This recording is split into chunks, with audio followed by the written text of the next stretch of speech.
पास एक अहम रिपोर्ट है ब्रोकरेजेस की तरफ से औरोबिंदो फार्मा पर। बताइए सुमित जी, क्या कहती हैं ब्रोकरेजेस इस हाई बीटा काउंटर के बारे में? देखिए, नंबर्स आए थे, नंबर्स के बाद कॉन कॉल हुई और कॉन कॉल के बाद मेजर ब्रोकरेज हाउस की तरफ से अपग्रेड ही आया है।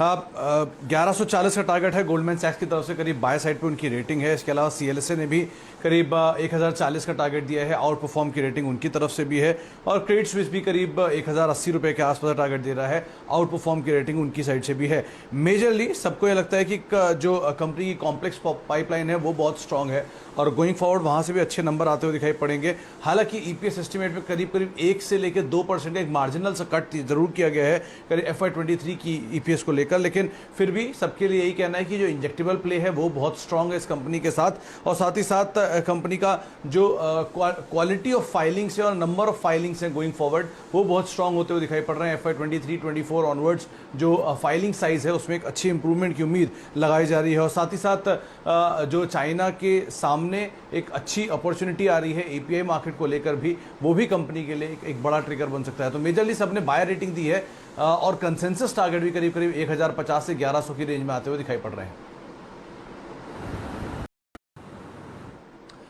देखिए, मॉर्गन स्टैनली की रिपोर्ट आई है और ओवरवेट रेटिंग रखी है उन्होंने पीएनबी हाउसिंग पे 600 रुपये के टारगेट दिए हैं, यानी कि कल की एक बड़ी 20% की तेजी के बाद भी उनको लगता है कि यहाँ से रफली 100 रुपये के आसपास का अपसाइड और खुलता हुआ दिखाई पड़ सकता है स्टॉक में।